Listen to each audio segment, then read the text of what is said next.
بسم الله الرحمن الرحیم. زه صفی الله زمان یم. راځو په نن ورځ لیکچر کې به تاسو ته کرسر سټایلز ان سی اس اس په دې ټاپک باندې به خبرې کوو. دې باندې به غږیږو نن چې په سی اس اس کې موږ څنګه کولی شو د کرسر سټایل بدل کړو، چې کله په یو بټن باندې هاور کوو یا لینک باندې به هاور کوو نو د هغې به سټایل به څنګه وي، دا به څنګه په کوم شیپ کې به ښودل کېږي.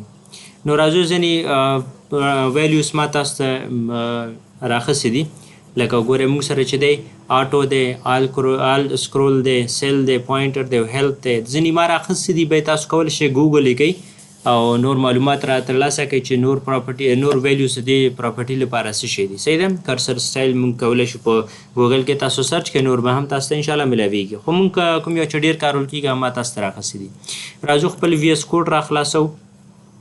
په وي ایس کوډ کې ګورئ ما تاسو ته یو انډیکس ډاټ ایچ ټي ایم ایل فایل راخیستی، بل سټایل ډاټ سی اس اس دی چې دغه په براوزر کې مې هم تاسو کولاو کړې ده. نو راځو دلته زه په دې ځای باندې یو بټن رالم، درته یم چې یو بټن راته کریټ کوو، دې باندې ولیکه چې کلیک می. صحیح ده. داسې یو ټکس مې ور باندې ولیکه او یو ایکسکلیمیشن مارک هم ورکوم، سیف کوم یې. ګورئ دا بټن ما دلته کریټ شو. صحیح ده.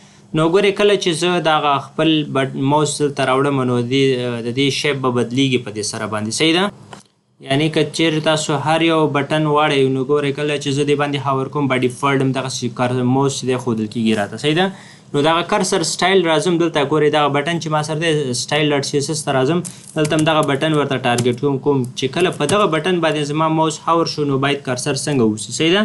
د کرسر لپاره موږ سټایل درته ورکولی شو. ګورئ زه نور پراپرټي د بټن لپاره موږ تاسو لاست ویډیو کې ویلې ده، خو په دغه ویډیو کې به زه یوازې دغه کرسر تاسو ته معرفي کوم چې زما کرسر باید څنګه وښودل شي. صحیح ده. کرسر د ښودلو لپاره باید زه تاسو ته دغه پراپرټي سپلای کړم.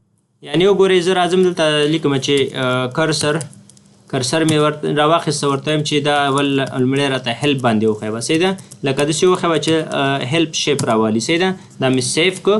راځم کله چې په بټن باندې هاور کوم ګورئ دلته یو هیلپ کوېشن مارک علامه ورسره راځي. صحیح ده.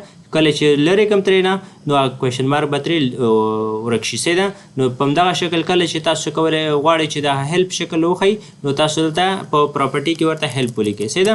همدغه کرسر دی، زه ورته وایم چې داسې شی که آل سکرول کا. صحیح ده. آل سکرول مې ورته راواخیسته، سیف مې که. راځئ وګورئ دغه شیپ راخلي. صحیح ده. کله چې د آل سکرول ورته انتخاب کړو، خو کله چې دلته راشو که نه زه ورته وایم چې نه دا شی که پوینټر یې که، پوینټر راواله. صحیح ده. پوینټر مې راواخیسته، نو دلته چې کله ماوس هاور کوم نو دا به د پوینټر شکل لالي. صحیح ده.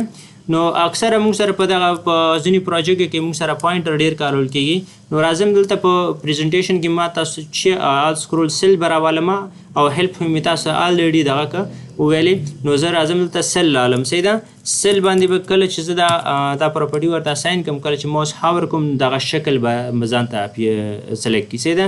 نو تاسو کولی شئ په دغه شکل سره هر یو کرسر پراپرټي باندې دغه ویلیوز اپلای کړئ او خپل کرسر شیپ ورسره ډیزاین کړئ. صحیح ده. نو کوم یو چې ستاسو د خوښې وي هماغه تاسو کولی شئ د هغه لینک لپاره هغه بټن لپاره انتخاب کړئ.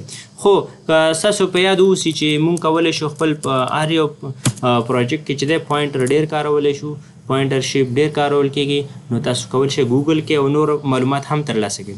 دا زموږ د نن ورځ ویډیو. کولی شئ زموږ دغه ویډیو خپل ملګرو سره شیر کړئ، زموږ یوټیوب چینل څخه لیدنه وکړئ او لا زیات معلومات ترلاسه کړئ. دغه ویډیوګانې خپل ملګرو سره شیر کړئ او زموږ چینل د خپل ملګرو ته ریکمنډ کړئ تر څو هغوی هم ترې استفاده وکړي. او کولی شئ زموږ په دغه ویډیو باندې یو ښایسته لایک او کمنټ ورکړئ تر څو موږ ستاسو د دغه کمنټونو او لایک څخه لا انرژي واخلو او نور ویډیوګانې تاسو مفیدې جوړې کړو.